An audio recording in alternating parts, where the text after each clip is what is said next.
Hi everyone, welcome back. അപ്പോൾ ഇന്ന് ഞാൻ വന്നിട്ടുള്ളത് ഒരു പിസ്സയുടെ റെസിപ്പി ആയിട്ടാണ് കേട്ടോ. അപ്പോൾ ഇന്ന് ഒരു സ്പെഷ്യൽ പിസ്സയാണ്. എന്താണെന്ന് വെച്ചാൽ നമ്മളിപ്പോൾ ലോക്ക്ഡൗൺ ഒക്കെ ആയതുകൊണ്ട് മൊസറല്ല ചീസൊന്നും കിട്ടാത്തവർക്ക് വേണ്ടിയിട്ടുള്ള ഒരു പിസ്സയുടെ റെസിപ്പിയാണ് കേട്ടോ ഇത്. അപ്പോൾ ഓവനും ചീസും ഒന്നും ഇല്ലാതെ നമുക്ക് നല്ല ടേസ്റ്റിലുള്ള പിസ്സ തയ്യാറാക്കിയെടുക്കാം. അപ്പോൾ നമ്മൾ മൊസറല്ല ചീസൊക്കെ ഉപയോഗിച്ചിട്ടുള്ള പിസ്സയുടെ റെസിപ്പി മുന്നേ ചെയ്തിട്ടുണ്ട്. അതിൻ്റെ ലിങ്ക് ഞാൻ ഡിസ്ക്രിപ്ഷൻ ബോക്സിൽ കൊടുക്കാം കേട്ടോ. പിസ്സയും പിസ്സ സോസും ഒക്കെ വേറെ വേറെ വീഡിയോ ആയിട്ട് തന്നെ ചെയ്തിട്ടുണ്ട്. അപ്പോൾ ഈ ഒരു പിസ്സ നമുക്ക് എല്ലാവർക്കും ചെയ്യാൻ പറ്റിയിട്ടുള്ളതാണ്. അപ്പോൾ നമുക്കിത് എങ്ങനെയാണ് തയ്യാറാക്കുക എന്നുള്ളതൊന്ന് നോക്കാം. അപ്പോൾ വീഡിയോയിലേക്ക് പോകുന്നതിന് മുമ്പ് നിങ്ങൾ ആദ്യമായിട്ടാണ് ഈ ചാനൽ കാണുന്നതെന്നുണ്ടെങ്കിൽ സബ്സ്ക്രൈബ് ചെയ്തിട്ടില്ലാത്തവരാണെങ്കിൽ ഒന്ന് സബ്സ്ക്രൈബും കൂടെ ചെയ്യണേ. അപ്പോൾ ആദ്യം നമുക്ക് ഇതിന് വേണ്ട ഡോ തയ്യാറാക്കിയെടുക്കണം. അപ്പോൾ ഞാനിവിടെ ഒരു അരക്കപ്പ് ചെറിയ ചൂടുള്ള വെള്ളം എടുത്തിട്ടുണ്ട്. അതിലേക്കൊരു 3/4 ടേബിൾ സ്പൂൺ ഈസ്റ്റ് ഇട്ട് കൊടുക്കാം. പിന്നെ 1 ടേബിൾ സ്പൂൺ പഞ്ചസാര കൂടെ ചേർത്ത് കൊടുക്കുന്നുണ്ട്. അതുപോലെ നമ്മൾ എത്രയാണോ പൊടി എടുക്കുന്നത് അതിലേക്ക് ആവശ്യമായിട്ടുള്ള ഉപ്പും കൂടി ചേർത്ത് കൊടുത്തിട്ട് ഇത് നന്നായിട്ടൊന്ന് മിക്സ് ചെയ്തെടുക്കാം. ഇത് ഇൻസ്റ്റൻറ്റ് ഈസ്റ്റ് ആയതുകൊണ്ട് പൊങ്ങാൻ വേണ്ടിയിട്ട് വെക്കൊന്നും വേണ്ട കേട്ടോ. അപ്പോൾ നിങ്ങൾ സാധാരണ കുറച്ച് വലിയ തരിയുള്ള ആ ഒരു ഈസ്റ്റാണ് ഉപയോഗിക്കുന്നതെന്നുണ്ടെങ്കിൽ ഒരു 5 മിനിറ്റ് പൊങ്ങാൻ വേണ്ടിയിട്ട് വെക്കണം. എന്നിട്ട് വേണം നമ്മൾ മാവ് കുഴച്ചെടുക്കാൻ. ഇനി നമുക്ക് ഈ ഒരു ബൗളിലേക്ക് ഒരു 1.5 കപ്പ് മൈദ ഇട്ട് കൊടുക്കാം. ഇനി നമുക്കിതിലേക്ക് 1 ടേബിൾ സ്പൂൺ ഓയിൽ ഒഴിച്ചു കൊടുക്കാം. ഒലീവ് ഓയിൽ ഉണ്ടെങ്കിൽ അത് ഒഴിച്ചു കൊടുക്കാം, അല്ലെങ്കിൽ സൺഫ്ലവർ ഓയിൽ ആയാലും മതി. അപ്പോൾ ഞാനിവിടെ സൺഫ്ലവർ ഓയിലാണ് കേട്ടോ ഒഴിച്ചു കൊടുത്തിട്ടുള്ളത്. ഇനി കൈകൊണ്ട് ഇതുപോലെ ആദ്യം ഒന്ന് നന്നായിട്ട് മിക്സ് ചെയ്തെടുക്കാം. എന്നിട്ട് നമുക്ക് ഈസ്റ്റ് മിക്സ് ചെയ്ത് വെച്ചിട്ടുള്ള വെള്ളം കുറേശ്ശെ ഒഴിച്ചു കൊടുത്തിട്ട് കുഴച്ചെടുക്കാം. അപ്പോൾ ഇതിലുള്ള വെള്ളം മുഴുവൻ ഒഴിച്ചു കൊടുത്തിട്ട് പിന്നെ വെള്ളം കുറവ് തോന്നുകയാണെന്നുണ്ടെങ്കിൽ കുറച്ചും കൂടെ നമ്മൾ ചൂടാക്കിയിട്ട് ഒഴിച്ചു കൊടുത്താൽ മതി കേട്ടോ. ചെറിയൊരു ചൂടിൽ കുഴച്ചെടുത്താൽ മതി, ഓവർ ചൂടാവരുത്.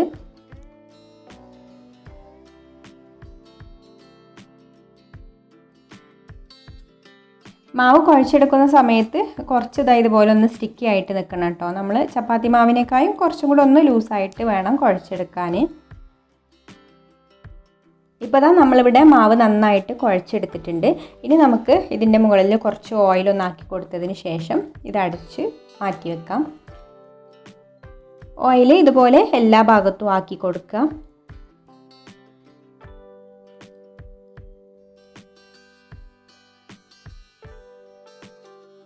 പിന്നെ ഈ മാവ് വെക്കുന്ന പാത്രത്തിലും കൂടെ കുറച്ച് ഇതുപോലെ ഒന്ന് ഗ്രീസ് ചെയ്ത് കൊടുക്കാം. എന്നാൽ പിന്നെ ഈ ഒരു പാത്രത്തിൽ ഇത് ഒട്ടിപ്പിടിക്കില്ല. ഇനി നമുക്കിത് അടച്ചു വെച്ചിട്ട് 1 മണിക്കൂർ കഴിഞ്ഞിട്ട് എടുക്കാം. അപ്പോൾ ഏതെങ്കിലും കുറച്ചൊരു ചൂടുള്ള സ്ഥലത്ത് വെക്കുകയാണെങ്കിൽ പെട്ടെന്ന് തന്നെ പൊങ്ങി കിട്ടും കേട്ടോ. അപ്പോൾ ഈ തണുപ്പുള്ള സമയമൊക്കെ ആണെങ്കിൽ കുറച്ച് സമയം വരും ഇത് പൊങ്ങി കിട്ടാൻ വേണ്ടിയിട്ട്. ഈ ഒരു സമയം കൊണ്ട് നമുക്കിതിലേക്ക് വേണ്ട ബാക്കി പരിപാടികളൊക്കെ ചെയ്യാം. അപ്പോൾ നമ്മളിതിലേക്ക് ഒരുപാട് ചേരുവകളൊന്നും ചേർക്കുന്നില്ല കേട്ടോ. അപ്പോൾ കുറച്ച് ചേരുവകൾ മാത്രം ചേർക്കുന്നുള്ളൂ. അപ്പോൾ ഞാനിവിടെ ഒരു പാൻ അടുപ്പത്ത് വെച്ചിട്ടുണ്ട്. അതിലേക്ക് 1 ടീസ്പൂണ് ഓയിൽ ഒഴിച്ചു കൊടുത്തു. ഏത് ഓയിലായാലും കുഴപ്പമില്ല, സൺഫ്ലവർ ഓയിൽ ആയിരിക്കും കേട്ടോ നന്നാവുക, വെളിച്ചെണ്ണ ഉപയോഗിക്കേണ്ട. പിന്നെ ഞാനിതിലേക്ക് ഒരു സവാളയുടെ പകുതി ഇതുപോലെ ഒന്ന് ചതുരത്തിൽ മുറിച്ചത് ഇട്ട് കൊടുത്തിട്ടുണ്ട്. അതൊന്ന് നമുക്ക് ചെറുതായിട്ടൊന്ന് വഴറ്റിയെടുക്കാം. അപ്പോൾ നമ്മൾ ക്യാപ്സിക്കൊന്നും ഇതിൽ ചേർക്കുന്നില്ല കേട്ടോ. അപ്പോൾ ഉള്ളിയുടെ ഒരു ചെറിയൊരു കടി മാറാൻ, അതിൻ്റെ ഒരു ടേസ്റ്റ്, പച്ച ടേസ്റ്റ് മാറാൻ വേണ്ടിയിട്ട് മാത്രമാണ് ഇപ്പോൾ ഇങ്ങനെ വഴറ്റിയെടുക്കുന്നത്. പിന്നെ ചിക്കനും എടുത്തിട്ടുണ്ട്. ചിക്കൻ ഞാൻ ഉപ്പ്, മഞ്ഞൾപ്പൊടി, മുളക് പൊടിയൊക്കെ ഇട്ട് വേവിച്ചെടുത്ത് ചെറുതായിട്ട് പീസാക്കി എടുത്തിട്ടുള്ളതാണ്. അതും കൂടെ ഇതിലിട്ടിട്ടൊന്ന് ഇതുപോലെ വറുത്തെടുക്കാം. അപ്പോൾ ഉപ്പൊക്കെ നോക്കിയിട്ട് ഈ ഒരു സമയത്ത് വേണമെങ്കിൽ ഇതിലേക്ക് ചേർത്ത് കൊടുക്കാം കേട്ടോ. അപ്പോൾ ഇത് ചെറുതായിട്ട് നമുക്കൊന്ന് വഴറ്റിയെടുത്താൽ മതി. അപ്പോൾ ഇത്രയും മതി കേട്ടോ. ഇനി നമുക്ക് ഫ്ലെയിം ഓഫ് ആക്കിയിട്ട് ഇത് മാറ്റി വെക്കാം. അപ്പോൾ അടുത്ത പരിപാടി നമുക്ക് ഇതിലേക്ക് വേണ്ട വൈറ്റ് സോസ് തയ്യാറാക്കലാണ്. അപ്പോൾ അതിന് വേണ്ടിയിട്ട് ഞാനിവിടെ ഒരു പാൻ അടുപ്പത്ത് വെച്ചിട്ടുണ്ട്. ഈ സോസാണ് കേട്ടോ നമ്മൾ ചീസിന് പകരമായിട്ട് ഉപയോഗിക്കുന്നത്. ഇനി നമുക്കിതിലേക്ക് 1 ടേബിൾ സ്പൂൺ ബട്ടർ ഇട്ട് കൊടുക്കാം. അപ്പോൾ ബട്ടർ ഇല്ലെങ്കിൽ ഓയിലായാലും മതി കേട്ടോ. 1 ടേബിൾ സ്പൂൺ സൺഫ്ലവർ ഓയിൽ ഒഴിച്ചു കൊടുത്താൽ മതി. ഇനി ഇതൊന്ന് മെൽറ്റായിട്ട് വരട്ടെ. അപ്പോൾ ബട്ടർ ഇവിടെ മെൽറ്റായി വന്നിട്ടുണ്ട്. ഇനി നമുക്കിതിലേക്ക് 1 ടേബിൾ സ്പൂണ് മൈദ ചേർത്ത് കൊടുക്കാം. എന്നിട്ട് ഈ ബട്ടറിലിട്ടിട്ട് മൈദ നമുക്കൊരു 1 സെക്കൻഡ്, 1-2 സെക്കൻഡ് ചെറുതായിട്ട് ഇതുപോലെ ഒന്ന് ഇളക്കി കൊടുക്കാം. എന്നിട്ട് നമുക്കിതിലേക്ക് ഒരു 1/2 കപ്പ് പാലൊഴിച്ച് കൊടുക്കാം. ഇനി നമുക്കിത് നന്നായിട്ട് ഇളക്കി കൊടുക്കുക. അപ്പോൾ ഈ ഒരു സമയത്ത് കൈയെടുക്കാതെ തന്നെ ഇളക്കിക്കൊണ്ടിരിക്കണം കേട്ടോ. എന്നാലേ ഉള്ളൂ മൈദ ആ ഒരു ബട്ടറിലൊക്കെ കിടന്ന് കട്ട പിടിച്ചിട്ടൊക്കെ ഉണ്ടെങ്കിൽ അതൊക്കെ ഒന്ന് പോയി കിട്ടുള്ളൂ. ഇനി നന്നായിട്ടൊന്ന് മിക്സ് ചെയ്ത് ഇതൊന്ന് തിളപ്പിച്ചെടുക്കണം. അപ്പോൾ അത് തിളപ്പിച്ച് കഴിയുമ്പോൾ ചെറുതായിട്ടൊന്ന് തിക്കായിട്ട് വരും. ആ ഒരു സമയത്ത് നമുക്ക് ഫ്ലെയിം ഓഫ് ആക്കാം. ഇതിലേക്ക് പാകത്തിനുള്ള ഉപ്പും കൂടെ ചേർത്ത് കൊടുക്കുക കേട്ടോ. എന്നിട്ട് നന്നായിട്ടൊന്ന് ഇളക്കി കൊടുക്കുക. അപ്പോൾ അത് കുറച്ചിതാ ഒന്ന് തിക്കായി വന്നിട്ടുണ്ട്. അപ്പോൾ ഇനി കൂടുതൽ തിക്കാവണ്ട കേട്ടോ, ഇത്രയും മതി. അപ്പോൾ ഇനി ഇത് തണുത്ത് കഴിഞ്ഞാൽ ഒന്നും കൂടെ തിക്കായിട്ട് വരും. അപ്പോൾ പിന്നെ നമ്മൾ ചൂടുവെള്ളം ഒഴിച്ചിട്ട് ലൂസാക്കി എടുക്കേണ്ടി വരും. അപ്പോൾ ഈ ഒരു സമയത്ത് തന്നെ നമുക്ക് ഫ്ലെയിം ഓഫ് ആക്കാം. ഇനി ഇതുപോലെ തന്നെ വേണമെങ്കിൽ നമുക്ക് പിസ്സ സോസും ഉണ്ടാക്കിയെടുക്കാം കേട്ടോ. അപ്പോൾ പിസ്സ സോസ് ഉണ്ടാക്കുന്നതിൻ്റെ വീഡിയോ നമ്മൾ മുന്നേ ചെയ്തതാണ്. അപ്പോൾ അതിൻ്റെ ലിങ്ക് ഞാൻ ഡിസ്ക്രിപ്ഷൻ ബോക്സിൽ കൊടുക്കാം. അപ്പോൾ ഇത് ഇവിടെ റെഡിയായി. ഇനി ഇത് മാറ്റി വെക്കാം. അപ്പോൾ അതാ നമ്മുടെ മാവ് ഇവിടെ നന്നായിട്ട് തന്നെ പൊങ്ങി വന്നിട്ടുണ്ട്. ഇപ്പോൾ ഇത് 1 മണിക്കൂറായിട്ടുണ്ട് കേട്ടോ. അപ്പോൾ നമുക്കിനി ഇത് ഒന്നും കൂടി കുഴച്ചെടുത്തിട്ട് ഇതിൻ്റെ ഉള്ളിലുള്ള എയറൊക്കെ ഒന്ന് കളയാം.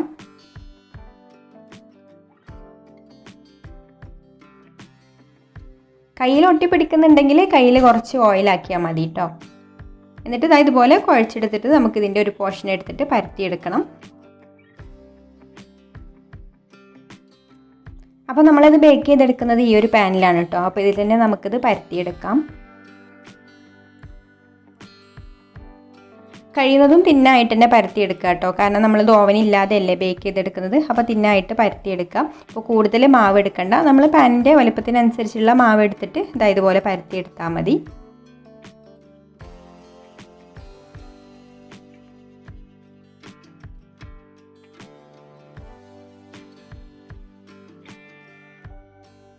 അപ്പോൾ അറ്റെന്താ ഇതുപോലെ കുറച്ച് ഒന്ന് തിക്കായിട്ട് പരത്തിയെടുക്കുക. പിന്നെ ബാക്കിയുള്ള ഭാഗത്തൊക്കെ തിന്നായിട്ട് ഇതുപോലെ പരത്തിയെടുത്താൽ മതി.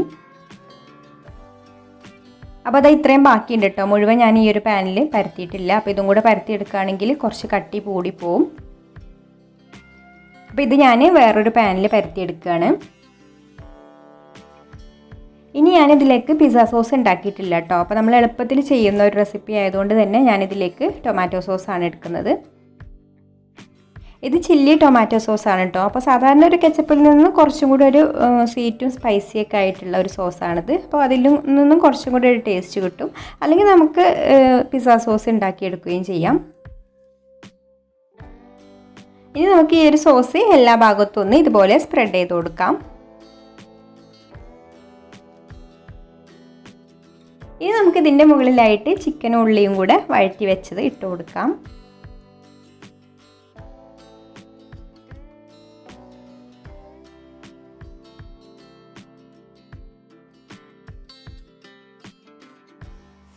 ഇനി ഇതിൻ്റെ മുകളിലൂടെ ആവശ്യത്തിന് വൈറ്റ് സോസ് ഒഴിച്ചു കൊടുക്കാം.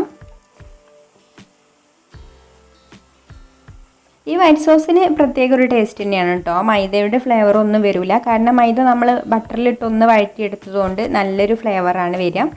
അപ്പോൾ ഇനി ചീസുള്ള പിസ്സ ഉണ്ടാക്കുകയാണെങ്കിലും നമുക്ക് ഇതും കൂടെ ചേർത്ത് കൊടുത്താൽ കൂടുതൽ ടേസ്റ്റാണ്.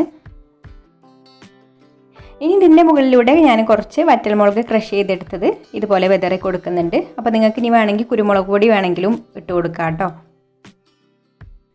അതുപോലെ ഒറിഗാനോ കയ്യിലുണ്ടെങ്കിൽ അതും കൂടെ ഇതുപോലെ ഒന്ന് വിതറി കൊടുക്കാം കേട്ടോ. അപ്പോൾ കയ്യിലുണ്ടെങ്കിൽ മതി, ഇല്ലെങ്കിൽ വേണ്ട. ഞാനിപ്പോൾ ഇവിടെ ഉണ്ടായതുകൊണ്ട് ഇട്ട് കൊടുക്കുകയാണ്. അപ്പോൾ ഇത്രയേ ഉള്ളൂ കേട്ടോ. ഇനി നമുക്കിത് അടച്ചു വെച്ചിട്ട് ബേക്ക് ചെയ്യാനായിട്ട് വെക്കാം.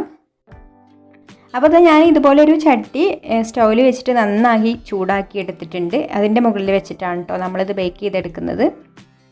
നമ്മൾ പൊറാട്ട പത്തിരിയൊക്കെ ചുടുന്ന കുറച്ച് കനമുള്ള ഒരു ഇരുമ്പ് ചട്ടി ഉണ്ടല്ലോ, ആ ചട്ടിയാണ് കേട്ടോ ഇത്. അപ്പോൾ നന്നായിട്ട് ചൂടായതിന് ശേഷമാണ് ഇപ്പോൾ അതിൻ്റെ മുകളിൽ വെച്ച് കൊടുത്തിട്ടുള്ളത്. ഇനി നമുക്കൊരു ലോ മീഡിയം ഫ്ലെയിമിലിട്ടിട്ട് വേവിച്ചെടുക്കാം. അപ്പോൾ അതാ നമ്മളിത് വെച്ചിട്ട് ഇപ്പോൾ ഒരു 25-30 മിനിറ്റൊക്കെ ആയിട്ടുണ്ട്. ഇനി നമുക്ക് ഇതൊന്ന് നോക്കാം വെന്തിട്ടുണ്ടോ എന്ന്. അപ്പോൾ അതിൻ്റെ ഇതിൻ്റെ മുകളിലൂടെയൊക്കെ നന്നായിട്ട് ആവി വരുന്നുണ്ട് കേട്ടോ. അപ്പോൾ അങ്ങനെ ആവി വന്നാൽ മാത്രമേ ഉള്ളൂ മുകൾ ഭാഗമൊക്കെ വെന്ത് വരുള്ളൂ. അപ്പോൾ അത് ശ്രദ്ധിക്കണം. ഞാനിത് വെച്ചിട്ട് ഒരു അരമണിക്കൂറായിട്ടോ. അപ്പോൾ അത് അടിവശമൊന്നും കരിഞ്ഞിട്ടൊന്നുമില്ല, നല്ല കറക്റ്റായിട്ട് തന്നെ കിട്ടിയിട്ടുണ്ട്. മുകൾ ഭാഗവും വെന്ത് വന്നിട്ടുണ്ട്. ഇനി നമുക്കിത് എടുക്കാം. അപ്പോൾ അത് ഓവനും ചീസും ഒന്നും ഇല്ലാതെ തന്നെ നല്ല ടേസ്റ്റിലുള്ള പിസ്സ നമുക്ക് ഈസി ആയിട്ട് ഉണ്ടാക്കിയെടുക്കാം. അപ്പോൾ എല്ലാവർക്കും ഈ ഒരു റെസിപ്പി ഇഷ്ടമായിട്ടുണ്ടാവും എന്ന് വിചാരിക്കുന്നു. എല്ലാവർക്കും ഉണ്ടാക്കാൻ പറ്റിയിട്ടുള്ള റെസിപ്പിയാണ്. അപ്പോൾ നിങ്ങൾക്ക് ഇഷ്ടമായിട്ടുണ്ടെങ്കിൽ ഒന്ന് ലൈക്ക് ചെയ്യുക, ഇഷ്ടപ്പെട്ടിട്ടില്ലെങ്കിൽ ഡിസ്ലൈക്കും ചെയ്യാം. അതുപോലെ ഷെയർ ചെയ്യുക, കമൻറ്റ് ചെയ്യുക. പിന്നെ ഈ ചാനൽ സബ്സ്ക്രൈബ് ചെയ്യാതെ കാണുന്നവരാണെങ്കിൽ ഒന്ന് സബ്സ്ക്രൈബ് കൂടെ ചെയ്തിട്ട് സപ്പോർട്ട് ചെയ്യണേ. അപ്പോൾ ഇനി മറ്റൊരു നല്ല റെസിപ്പിയുമായിട്ട് അടുത്ത വീഡിയോയിൽ കാണാം. താങ്ക്